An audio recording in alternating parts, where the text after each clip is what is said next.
Seorang pria dituduh sebagai dalang sebuah kasus pembunuhan. Sebuah kelompok misterius juga sedang mengincarnya. Pelarian itu pun terhenti ketika dia mengalami kecelakaan. Dokter yang mencoba menyelamatkannya malah mendapatkan kesialan. Istrinya diculik dan ikut terlibat di kasus rumit ini. Misteri apa yang sebenarnya terjadi di balik pembunuhan ini? Dan siapakah sebenarnya kelompok misterius yang sedang mengincarnya? Dan inilah The Target.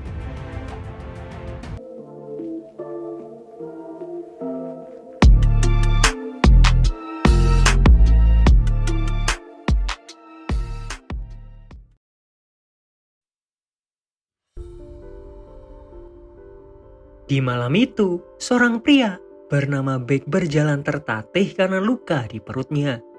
Suara tembakan demi tembakan terdengar.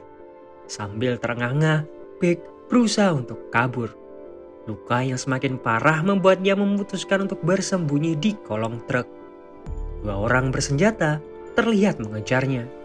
Saat Beck akan ketahuan, dia sekuat tenaga kabur ke keramaian. Tapi sialnya, dia malah ditabrak oleh mobil. Melihat Beck yang terkapar, dua orang pria yang mengejarnya pun pergi. Beck segera dilarikan ke rumah sakit. Seorang dokter bernama Lee Tae-jun merasa ada yang janggal. Karena tidak ditemukan adanya patah tulang, tapi kenapa kondisi Beck malah sekarat? Lee lalu melihat darah yang mengucur dari celah bajunya. Barulah dari sini disadar bahwa ada bekas luka tembakan di perutnya Beck. Lee masih bimbang, apa jangan-jangan orang yang ada di hadapannya ini seorang kriminal. Jadi dia memutuskan untuk melapor ke polisi. Sementara itu, istrinya Lee sedang diperiksa dokter kandungan karena dia sedang hamil tua. Istrinya meminta Lee untuk kembali ke ruang UGD. Tapi Lee bersikeras, dia ingin mengantarnya untuk pulang. Tiba-tiba, Lee mendapatkan panggilan untuk segera kembali ke ruang UGD. Di sana, ada pria mabuk yang terus-terusan mengamuk. Lee yang saat itu menenangkan pria mabuk itu, melihat ada seorang dokter yang mendekati Beck. Dirasa ada yang janggal, Lee mencoba mengikuti dokter tersebut. Tapi tiba-tiba, seorang suster memanggilnya karena selang infusnya Beck ternyata telah diputus. Kondisi Beck semakin parah, Lee berusaha keras memberikannya CPR. Untungnya, kondisinya kembali stabil. Tapi dari sini, Lee semakin penasaran. Kenapa ada orang yang berusaha membunuh Beck? Dan siapa sebenarnya Beck ini? Saat Lee sampai di rumah, tiba-tiba dia diserang seseorang. Dalam keadaan setengah sadar, dia mendengar istrinya berteriak meminta tolong. Saat dia sadar, sebuah telepon ada di hadapannya. Orang yang menyerangnya tadi ternyata sudah menculik istrinya. Pria misterius ini mengancam akan membunuh istrinya Lee jika dia tidak mau menurutinya. Pria misterius ini meminta Lee membawa Beck keluar dari rumah sakit, entah bagaimanapun caranya. Lee juga dilarang melaporkan hal ini ke kepolisian. Lee lalu buru-buru pergi ke rumah sakit. Tapi karena kejadian semalam, Beck dijaga ketat oleh kepolisian. Lee pun bingung bagaimana caranya dia membawa Beck pergi. Seorang detektif bernama Jung pun akhirnya datang. Rekannya menjelaskan bahwa ditemukan sebuah ponsel rusak di saku celananya Beck yang coba untuk diperbaiki. Di sini, polisi juga masih dibuat bertanya-tanya, siapa sebenarnya Beck ini? Dan kenapa seperti dia sedang diincar? Tiba-tiba, detektif Jung mendapatkan laporan tentang sebuah kasus pembunuhan. Dan diduga kuat, Becklah tersangkanya. Dia pun bergegas pergi ke TKP. Sementara Lee yang masih bimbang berusaha membulatkan tekadnya. Karena semua ini demi menyelamatkan istri dan bayi yang dikandungnya. Lee lalu mendekati Beck dan bilang ke polisi yang berjaga bahwa Beck harus melakukan CT scan karena diketahui ada pendarahan di otaknya. Tapi polisi itu menolak karena Beck masih dalam pengawasan kepolisian. Lee pun berpikir sejenak. Saat polisi itu lengah, dia langsung mencabut alat pendeteksi jantung. Polisi itu pun panik dan Lee segera membawa Baek pergi. Tapi sialnya, polisi yang tadi tetap mengikutinya. Jung pun datang kembali. Melihat Baek yang tidak ada di ruangannya, rekannya mencoba untuk menelpon polisi yang berjaga tadi. Polisi itu menjelaskan, dia sedang menemani Baek melakukan CT scan di lantai 1. Perawat yang mendengarnya merasa aneh karena ruang CT scan tidak ada di lantai 1. Lee langsung menyerang polisi itu. Lee yang terdesak langsung menyetrum polisi yang tadi sampai dia pingsan. Baek coba untuk dibangunkan, tapi Baek yang sadar langsung menyerang Lee. Baek masih linglung. Lee mencoba menjelaskan bahwa istrinya sedang diculik dan ada orang yang memintanya untuk membawa Baek pergi bersamanya. Baek menolak. Dia lalu mengunci kaki Lee di sana dan berlalu pergi. Lee yang putus asa terus memohon, tapi Baek tidak mau mendengarkannya. Baek berganti pakaian mencoba untuk menyamar. Detektif Jung berusaha melihat CCTV untuk menemukan keberadaan Baek. Rekannya yang baru sampai di lantai 1 tidak menemukan Dr. Lee dan juga Baek. Tangga darurat coba untuk disusuri. Dari kejauhan, Lee melihat Baek yang sedang mendorong kursi roda. Dan hal itu juga dilihat oleh Detektif Jung di ruang kontrol. Mereka berdua bergegas, tapi ternyata para polisi yang lain diperintahkan untuk menangkap Lee juga. Lee yang ketakutan berusaha untuk bersembunyi, dan Detektif Jung berhasil menemukan keberadaan Baek. Baek berusaha untuk dilumpuhkan, tapi Baek bilang bahwa dia sedang diburu. Awalnya Detektif Jung bingung apa maksud dari Baek, tapi dia tidak begitu memperdulikannya. Baek lalu menyerang balik dan dengan mudahnya dia membalikan keadaan. Dari cara Baek menghindari polisi, terlihat sepertinya dia sangat terlatih. Dia bahkan mencoba kabur melalui jendela. Lee yang melihatnya berusaha untuk mengejar Baek, tapi sialnya dia kehilangan jejaknya Baek. Baek terlihat mencoba menghubungi seseorang tapi tidak bisa. Dia lalu mencoba mencari identitas dari seseorang bernama Jang Dong-sok. Kemarin malam, ketika Baek datang ke ruangan Dong-sok ini sudah ditemukan tewas. Dan tiba-tiba dia ditembak seseorang. Sementara di kantor polisi, karena kegagalan Detektif Jung, kasusnya diambil alih oleh timnya Detektif Song. Detektif Jung yang merasa ada banyak kejanggalan di kasus ini mencoba untuk melakukan penyelidikan diam-diam. Dibantu rekannya, dia pergi ke TKP pembunuhan. Sementara orang yang menculik istrinya Lee nampak panik. Dari tadi, dia terus mondar-mandir menunggu kabar dari Lee. Kembali ke Baek yang mencoba mengobati lukanya sendiri. Di sisi lain, Sung Hoon, pria yang menculik istrinya Lee, menelponnya. Dia mendapatkan info bahwa Baek sudah keluar dari rumah sakit. Tapi kenapa Lee tidak juga menghubunginya? Lee yang saat itu takut istrinya kenapa-napa, berbohong ke Sung Hoon bahwa Baek bersamanya.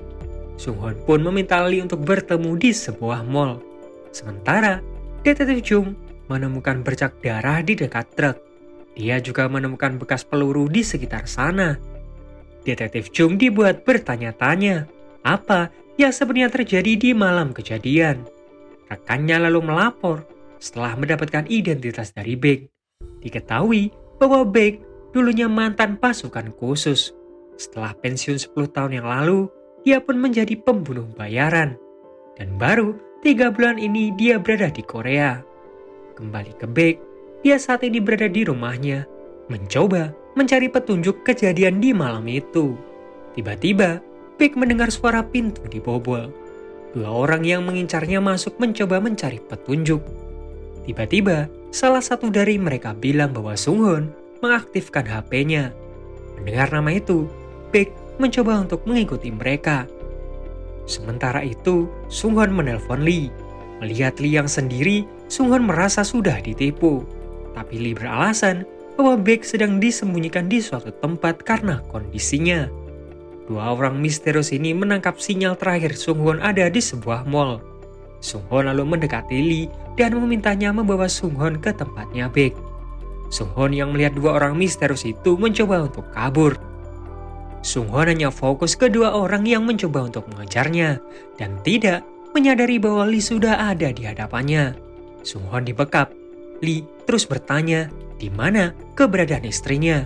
Sung Hon nampak panik karena jika dia tidak segera kabur, justru mereka berdua akan dibunuh.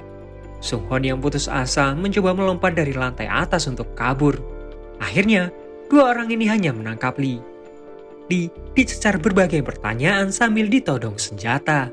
Untungnya, Baek datang dan langsung menghajar dua orang ini.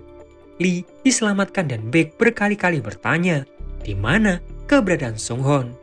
Tembakan demi tembakan terdengar. Takut ada masyarakat sipil yang terluka, Baek pun mencoba melumpuhkan mereka. Setelah dirasa aman, mereka pun kabur bersama. Sementara Sung Hon yang baru sampai, dibuat kaget melihat istrinya Lee yang pingsan. Dia lalu menyadarkannya dan memberikannya minum. Istrinya Lee bingung kenapa Sung Hon sangat baik. Dia yang terus menyalahkan dirinya sendiri, bahkan memukuli kepalanya. Dari sini, istrinya Lee sadar bahwa Sung Hon ini anak berkebutuhan khusus. Dengan terbata-bata, Sung Hon menjelaskan bahwa karena dirinya lah, kakaknya bisa sampai masuk di permasalahan ini. Kakaknya yang bernama Baek adalah satu-satunya keluarga yang dia miliki. Di hari itu, dia mendapatkan panggilan pekerjaan. Baek mencoba bertanya, pekerjaan apa yang Sung Hon dapat. Sung Hon bilang hanya mengantarkan sebuah barang. Dia disuruh menemui seseorang yang disebut Presdirjang. Di malam itu, Baek menemaninya untuk mengambil dokumen. Tapi saat Baek masuk, Baek melihat jasad Presdirjang. Suara tembakan juga terdengar. Sung Hon yang menunggu di lift dibuat kaget. Tidak mau adiknya kenapa-napa, Baek mengarahkan dua orang ini untuk mengejarnya. Sementara Lee mencoba bertanya apa yang sebenarnya terjadi. Baek sendiri juga bingung kenapa orang-orang ini mengincarnya. Dia juga meminta maaf harus membuat Lee dan juga istrinya masuk ke permasalahan ini. Tiba-tiba, Baek pun pingsan. Lee langsung menggotoknya dan membawanya ke sebuah perahu. Bermodal obat seadanya, Lee mulai menjahit luka di perutnya Baek dan memberinya obat penghilang nyeri. Bingung harus berbuat apa demi menyelamatkan istrinya, Lee ingat waktu itu Detektif Chung memberikannya kartu nama. Dia lalu meminta bantuan Detektif Chung dan menceritakan semuanya. Detektif Chung langsung putar balik menuju ke arah dermaga. Beberapa saat kemudian, Baek pun sadar dan berniat pergi mencari adiknya. Tapi Detektif Chung yang sudah ada di depan langsung menodongkan senjatanya. Timnya Detektif Song juga datang dan langsung memborgol Baek. Detektif Chung melapor bahwa istrinya Lee ditangkap oleh adiknya Baek. Tiba-tiba, Sung Hon menelpon. Telepon itu langsung diserahkannya ke Detektif Chung. Detektif Chung mencoba bertanya apa alasan Sung Hon menculik istrinya Lee. Sambil terbata-bata, Sung Hon menceritakan bahwa di malam itu bukan mereka yang membunuh Presdirjang, tapi orang-orang yang sedang mengincar mereka lah yang membunuhnya. Detektif Song langsung merebut HP itu dan meminta Sung Hon untuk menyerah. Detektif Song juga bilang bahwa kasusnya akan ditutup mulai sekarang. Tapi Detektif Chung masih merasa ada yang janggal di kasus ini. Dia melihat dengan jelas bukti di luar TKP. Banyak sekali bekas tembakan peluru di sana. Tiba-tiba, dua orang yang mengincar Baek datang dan Detektif Song langsung menembak Detektif Chung. Di sini mulai terungkap bahwa dalang dari semua ini ya Detektif Song. Dan dua orang ini ternyata adalah polisi. Detektif Song mencoba berpikir sejenak bagaimana dia membereskan semua ini. Dia lalu menembak kaki salah satu anggotanya. Anggotanya ini dijadikannya kambing hitam. Dibuat seolah-olah ada aksi saling tembak. Baek juga berusaha dibunuh, tapi salah satu rekannya melarang. Dia meminta Baek dan juga Lee untuk diserahkan ke rekannya yang lain untuk membereskan mereka berdua. Detektif Song langsung menelpon seseorang bernama Piljo dan meminta bayaran karena Piljo lah awal kekacauan semua ini. Kembali ke Baek, dengan mudahnya dia melawan dua orang anggota ini. Dia lalu bertanya, di mana keberadaan adiknya. Dua orang rekannya Detektif Song lalu datang. Cepat-cepat, Lee dan juga Baek kabur. Melihat ketua mereka yang sudah tewas, dua orang ini sangat kesal. Salah satu di antara mereka yang bernama Park mengira semua ini perbuatannya Baek. Jadi dia berusaha mengejarnya. Berkali-kali Park mencoba menghentikan Baek, tapi mobil yang dia tumpangi malah mengalami kecelakaan. Di tempat berbeda, kelompoknya Detektif Song sudah sampai di taman terbengkalai tempat Sung Hon bersembunyi. Sung Hon di sini mengira dengan menyerahkan istrinya Lee, dia bisa bertemu dengan kakaknya lagi. Tapi Sung Hon diminta untuk ikut ke tempat sepi. Di sini, Detektif Song yang kesal menghajar Sung Hon. Sebenarnya, istrinya Lee mendengar suara teriakan minta tolong, tapi mobil mereka keburu pergi. Beberapa saat kemudian, Lee dan juga Baek sampai di sana. Tapi yang Baek lihat, adiknya yang sudah babak belur berlumuran darah. Di saat sekaratnya, Sung Hon meminta Baek untuk menyelamatkan istrinya Lee, karena dia orang yang sangat baik. Baek hanya bisa menangis sambil memeluk jasad adiknya. Lee di sini bingung bagaimana dia menyelamatkan istrinya, tapi Baek sudah berjanji dengan adiknya akan membantu Lee. Dia akan mengungkap semua kebenarannya. Mereka berdua lalu menemui kenalannya Sung Hon. Temannya ini cerita bahwa selama ini Sung Hon dipekerjakan oleh seseorang bernama Piljo. Orang inilah yang kerap meminta Sung Hon mengirimkan barang. Baek lalu menuju ke tempatnya Piljo. Tanpa basa-basi, Baek langsung mengajar beberapa anak buahnya Piljo.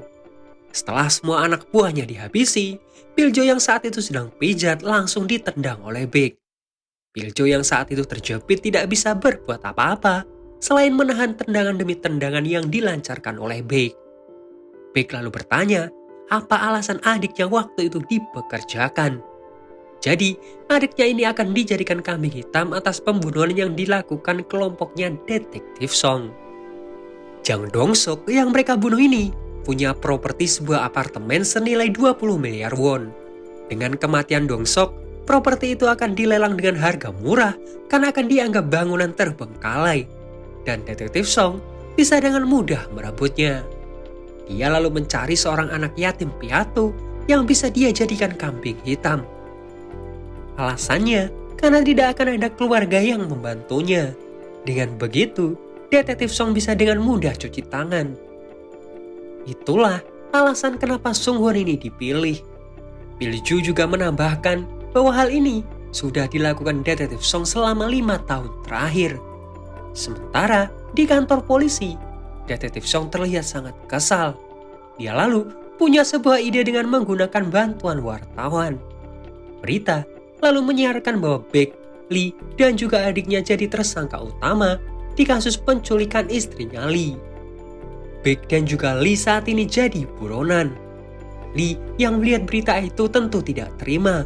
Dia mencoba menghubungi Park dan menyerahkan diri untuk memberikan kesaksian yang sebenarnya. Baek yang mengetahuinya sangat kesal. Lee seakan gegabah mengambil keputusan. Dia masuk ke sarang musuh tanpa persiapan.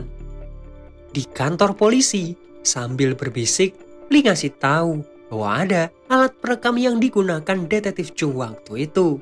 Dia yakin rekaman itu akan bisa digunakan sebagai bukti bahwa dia dan juga Baek tidak bersalah. Interogasi lalu diambil alih oleh Detektif Song. Detektif Song dengan santainya bilang bahwa semua orang yang ada di ruang interogasi adalah anak buahnya.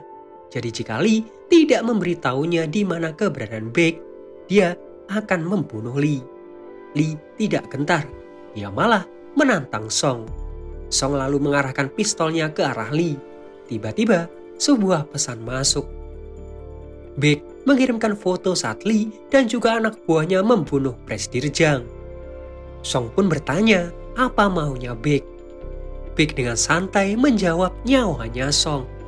Song hanya diminta menunggu dengan santai di kantor polisi, karena sebentar lagi Baek akan memulai peperangan di sana. Sementara Park berhasil menemukan rekaman itu. Dari sinilah dia percaya semua perkataannya Lee. Tiba-tiba alarm menyala.